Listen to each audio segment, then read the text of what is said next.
Hello there. So, we meet again, strangers. It's been a long 3 months since we last convened around another season of Big Brother, and what a season it was. From that disastrous first HOH to the true contenders emerging in its aftermath to the master plan of it all, we have a lot to talk about. From the pre-jury to the post-jury to the finale, from the cast to the twist to my overall final ranking. Ladies and gents, internet, my name is Peridiam, and here is my review of Big Brother 23. At the top of the season, Clayton Halsey, the voice of the announcer, declared this season a new era. I thought that was a pretty lofty remark to make. This season hasn't even played out. How can we just assume so much has changed? Has anything changed? Well, let's start with the big twists of this new era. Expect the unexpected, right? Say, I do if you consider yourself a gambler. No gamblers here? Who here considers themselves a risk taker? Not I. Not Hannah. You're saying no. Are you going to play or are you going to pass? I'm keeping the HOH.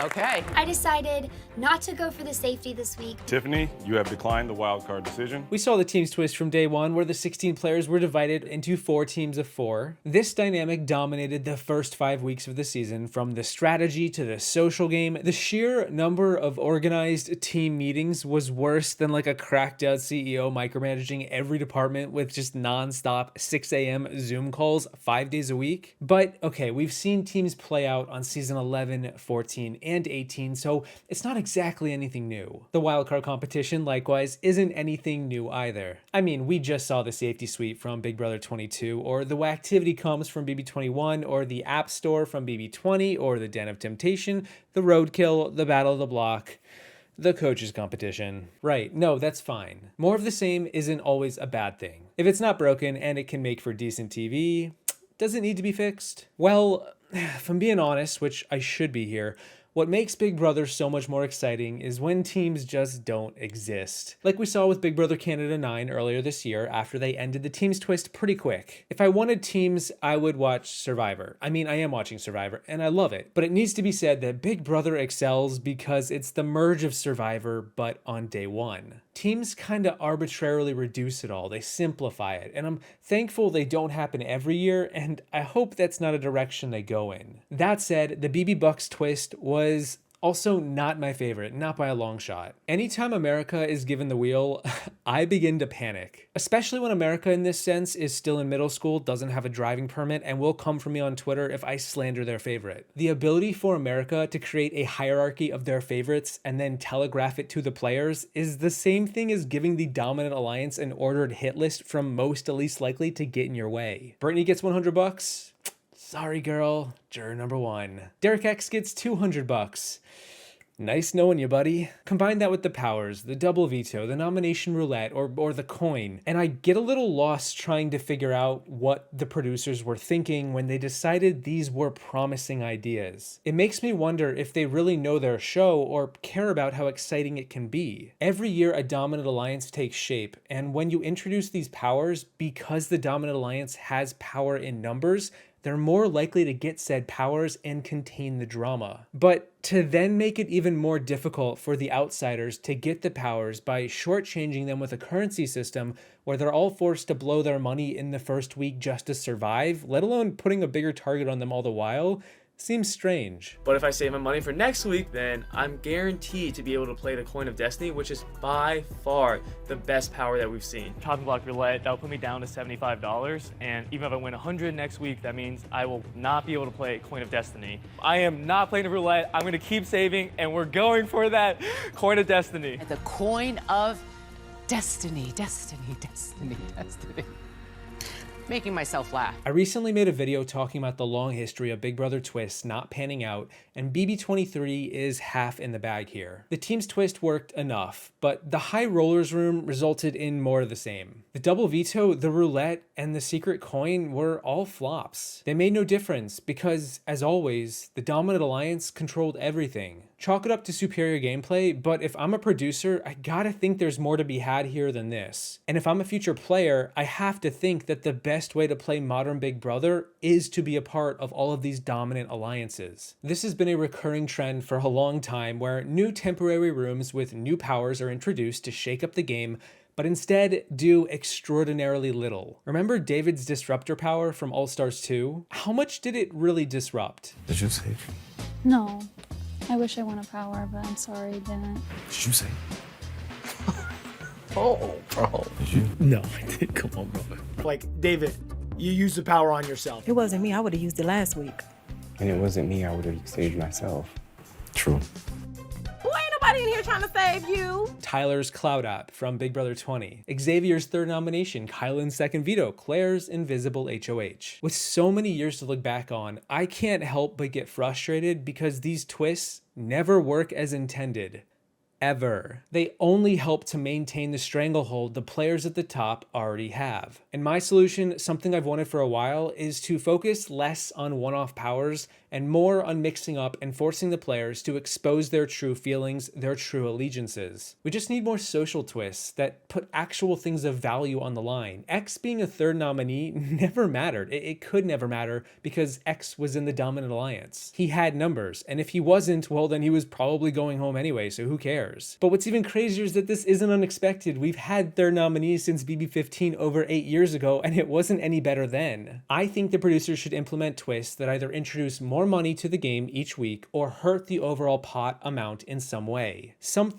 Anything that causes players to show their true emotions in a game where hiding in the shadows and laying low and playing it safe oftentimes is more than enough. Something to expose the dominant alliance, not bolster them. This goes hand in hand with changing up the competitions. If the producers really want this to be a new era, get rid of all of the usual staples and bring in something new. Why can't we just try out new staples, something different, something, unexpected? That tiny POV comp from last year was new and it was great. The two most impactful comps of both seasons, and I need more of that. It's been so incredibly predictable how each season will play out from a competition standpoint that I can get live on stream and use the past 10 years of data to accurately predict which competitions are likely to come up and when, and even who's most likely to win them. Heck, as we've seen on the feeds, even the players in the game have been able to figure this stuff out. And when you combine that with the extra pre-jury room or comp twist, in the case of BB23, which was the wildcard comp,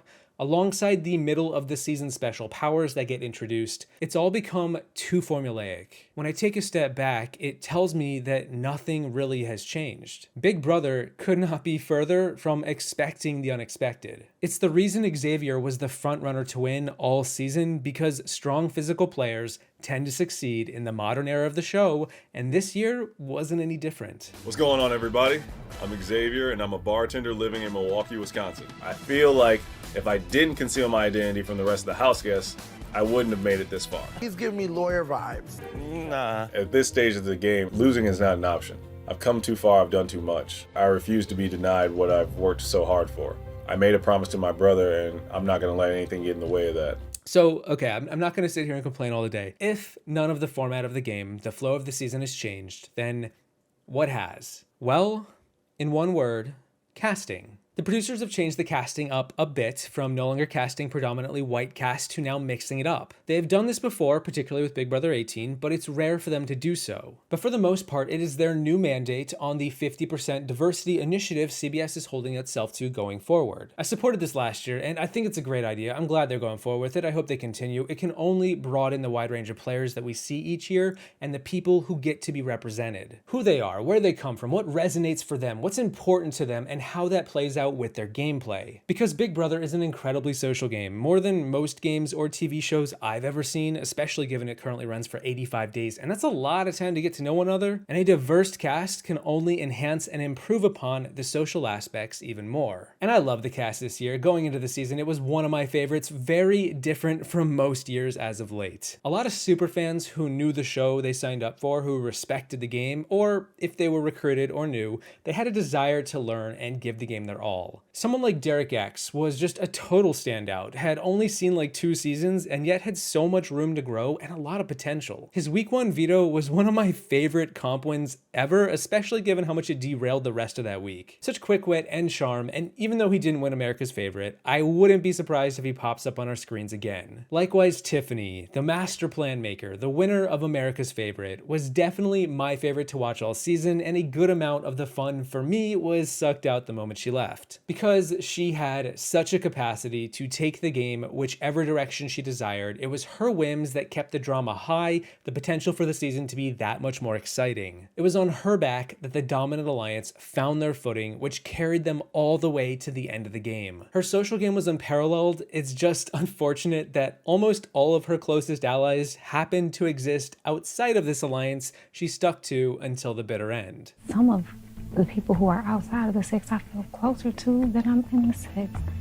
And if my game would be totally different. The longer you're in this house, the more you start to develop very strong personal relationships with other people in this house. Which brings us to the Cookout. The Cookout was historic, it was unprecedented, it was so effective at working over the pawn strategy, a master plan we had seen play out similarly on Big Brother 12 with the Brigade, a strategy that is rarely utilized because of how difficult it is to pull off. Almost entirely dependent on the social game, it renders most comp wins moot because the idea is that the dominant alliance doesn't make up a majority of the house, they just control a majority of the house by steering them in the direction that best suits the alliance. They're in everyone's ear and have the most influence on an individual level with almost everyone. No matter who wins any competition, the Cookout, just like the Brigade or the Pretty Boys if you watch BB can oftentimes decide what happens next because of all of the social legwork they put into fostering strong relations with everyone around them. This entire idea, this structure, was the entirety of Big Brother 23. I've said this before, but Big Brother 12 and the Brigade was the first season I ever watched on the feeds, and it blew my mind to be able to watch the game play out in real time, day in and day out. Seeing the exact same dynamic return over a decade later was amusing for me because it brought me back when I was rooting for Brittany or Reagan or even Sheriff Kathy to figure out the Brigade and somehow shake things up. Shake the game up. Watching Derek X or Claire or Sarah Beth never fully put it together, never really clocked the Cookout, even though at times they joked about it, was a lot of the same energy I first started this show with way back when. And given how effective the Brigade were, I kinda knew what I was in for once the Cookout's iron grip on the social game became too much for the outsiders to figure out. I'm not gonna lie, it was still a bit maddening on some level, but that's Big Brother, and the superior gameplay reigns supreme. I give massive props to the Cookout. Getting everyone to the final 6, it is a goal never achieved, and yet they stood strong together come hell or high water, oftentimes the hell being self-inflicted, and as far as dominant alliances go, they entertained me more than any of the others. I respected it then in 2010, I respect it now, even though in both times I was a little frustrated and hoping for just a little more unpredictability throughout the season. I would appreciate to feel heard before you go into long explanations, because this is more turning into an interview where you're giving your explanations rather than me speaking of my feelings, which I would like to get across. I understand you're angry, so I'm fuming right now. Okay.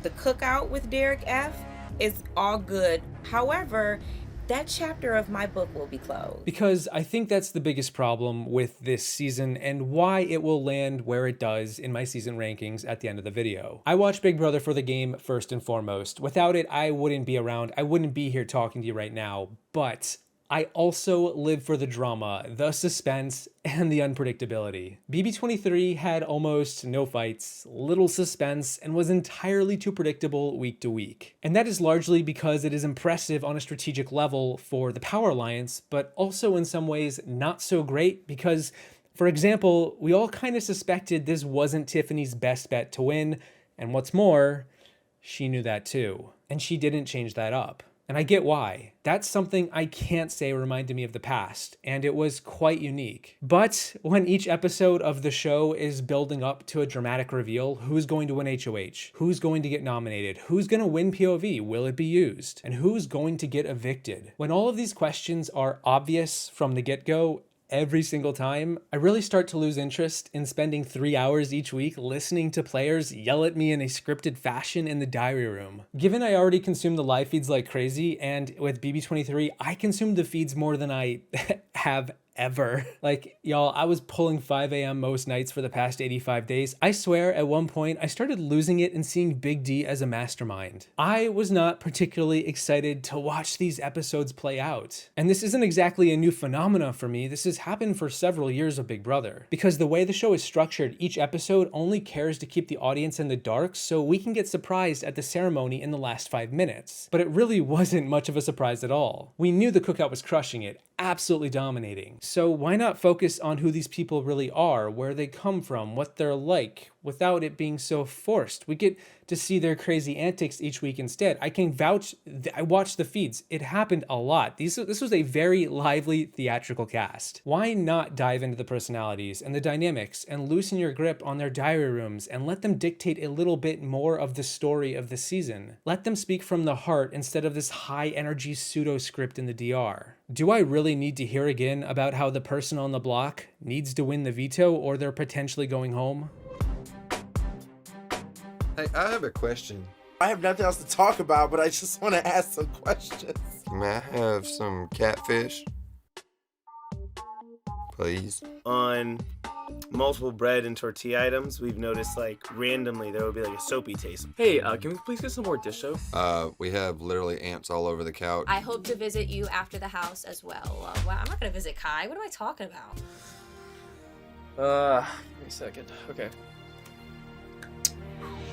Now I have to be in that dang montage. I know that's not what Big Brother is anymore, but if it's a new era, why not do some self-reflection and change it up? And no, I didn't say turn it up. Change some things, like how you change the casting, like how you've acknowledged that you've kind of sucked at casting minorities over the years, how you relied way too much on the same archetypes and then also put them on the back foot either all alone in a cast of 14 or 16. Maybe if they're lucky, they see 1 or 2 other people like them in the house. You've acknowledged, especially after BB22 last year, that you don't have a very deep pool of all-star caliber black players to pull from because prior to BB23, 19 of the past 20 black players to get cast were all voted out before the halfway point of any season. 95% from seasons 14 to 22, nearly a decade of gameplay, and that is the statistic that made me realize this can't all be coincidence. Just like the twist flopping year after year, it's not circumstantial. There are decisions being made from a lot of people in the background of the production crew that clearly, consistently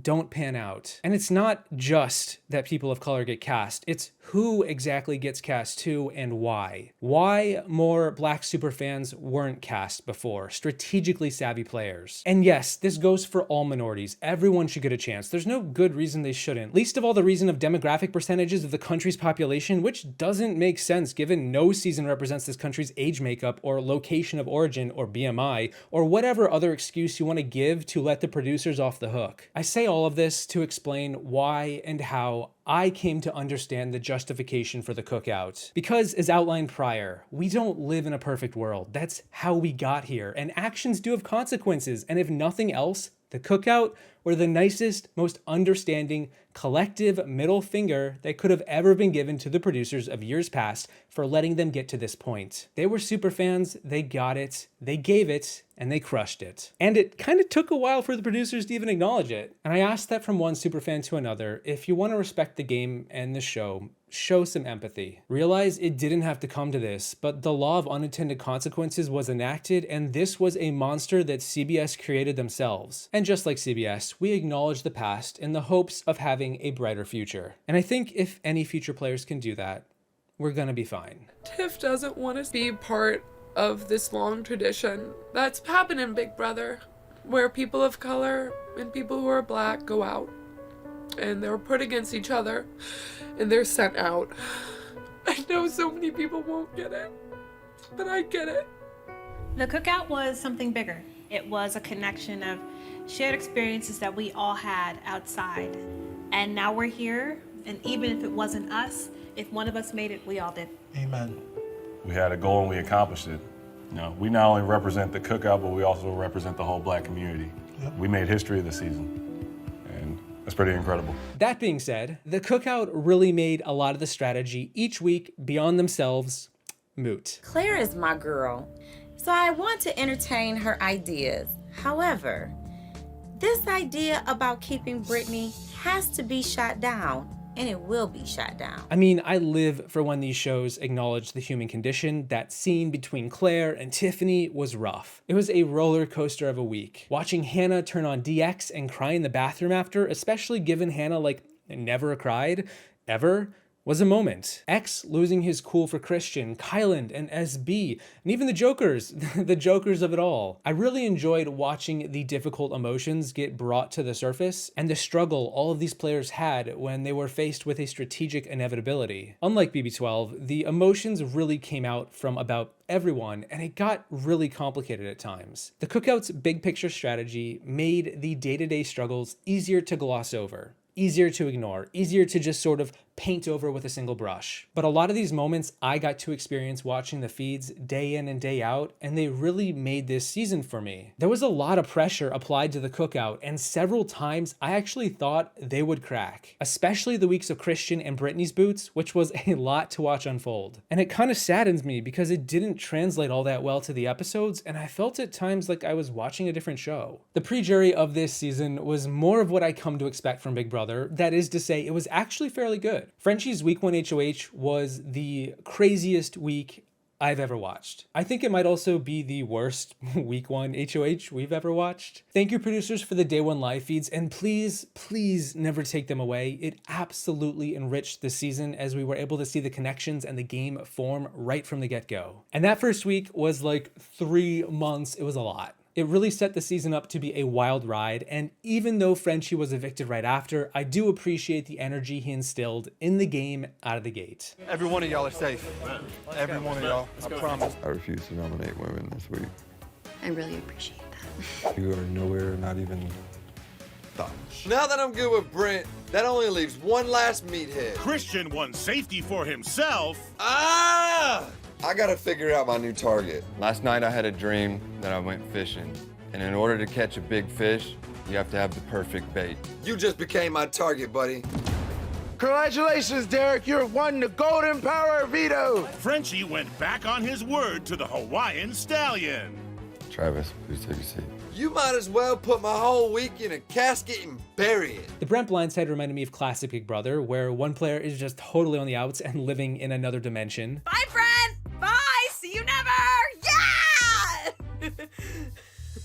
That was probably really mean. The Whitney boot week was par for the course. It was a bit of a snooze, mostly setting up what was to come. And yeah, from there, I think my 2 favorite weeks of this season, beyond week 1, were the Christian and Brittany weeks, because it bent the dominant alliance so much, they almost broke. Almost broke. Despite the Cookout not breaking, a lot of their social influence took hold and caused the downfall of many of the non-CO players. DX being convinced not to play in the high roller comp, SB being convinced to target DX, mimicking exactly what Kylan did the previous week, Christian and DX being convinced to target each other, Claire being convinced to not make a move with the secret coin, or even Alyssa being convinced that getting out Claire was in her best interest, that she was the mastermind behind the move. The day-to-day grind, the long nights of manipulation, the fact that the Cookout didn't even meet together as a 6 until further than halfway into the game, it was tactical ingenuity at its finest. Part of why the Cookout is successfully hidden is because the 6 of us have never been alone in a room together. Y'all ready to make it official? Cookout on 3. 1, 2, 3. Cookout. Even though the Cookout's been official since week 1, it feels good to make it officially official. But at the end of the day, only one member of the Cookout will be getting rained in confetti on finale night, and I plan for that to be me. Which leads me to the moment the Cookout reached the final 6. I thought that was the apex of the season. That actually felt like the true finale to me. The final 6 onward was like finding out what happens after they all lived happily ever after appears on the screen.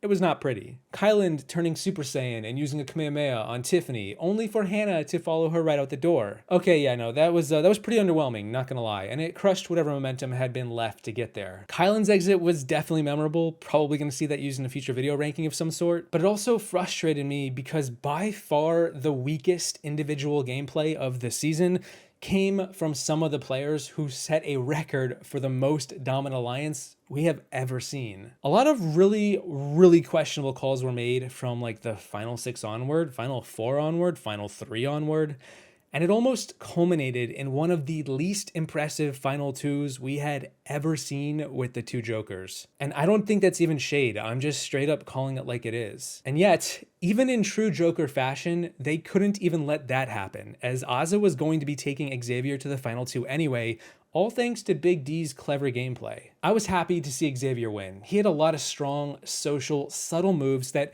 paved his way to being a very solid winner. A little straightforward, a little obvious, but it happens. That's Big Brother. I will always give that victor my respect, even if it's a bit of a blowout.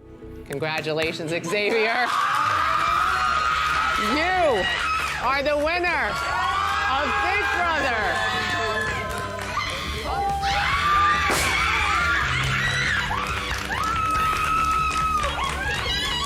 Just for the record, by a unanimous vote, can you see Xavier? You got all 9 votes, Xavier. All right. And that's where I end with this season of Big Brother. I think it is the casting that has ultimately made it an improvement from where we used to be. It was fairly predictable through and through, leading to a pretty obvious winner, but for me it was the cracks in between that predictability that gave me a lot of joy. It's part of the reason a predictable season such as Big Brother 12 landed in the middle of my ranking, even though you could have called Hayden winning from like a mile away. It's the strong cast of likable players that elevates it for me from being at the bottom, and it's because of some of the rawest emotional gameplay I have watched in a while that reminds me what I usually love most about these shows. That these are people, not pieces, playing on a weird board in the shape of a house designed by a bunch of TV studio executives to be played in a parking lot somewhere in California. The whole thing's kind of absurd. I did enjoy the team's twist more than I expected. I also like the theme of the Green Queens for some reason, but I still do not want it back, and all the other twists need to go stat. The competitions need to be changed up. Hire a game designer for both of these departments. Keep a few staples if you gotta, but to be honest, I would be happy if I never recognized a single comp in BB24. Ultimately, I have BB23 currently ranked at 13 out of the 22 mainline versions of the game, or 13 out of 26 if you want to include BB1, OTT, and the 2 celebrity seasons. For me, it's right next to Big Brother 12. I'll see how I feel a year from now, things can change, but otherwise, that's where I'm at. And that's where I'm gonna leave it. To compare, I had Big Brother Canada 9 from earlier this year at either my favorite or second favorite BB Can season, so that's gonna be Big Brother in 2021 for me in a nutshell. Let me know what you all thought about Big Brother 23, where it ranks for you compared to the rest. And looking forward, are you looking forward to Celebrity Big Brother 3 in the winter? It's been a bit of a hiatus. I'm excited to see what they do with it. A huge thank you to my patrons for all your support month in and month out. I hope you all enjoyed the review, and don't forget on your way out to be the good, or be the kind of good person who is kind.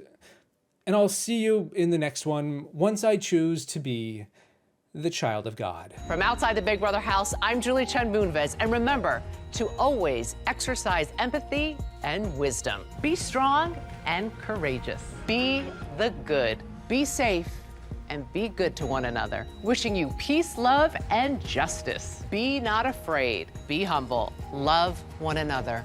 Love one another. Love one another. Love one another. Yes. See you this winter.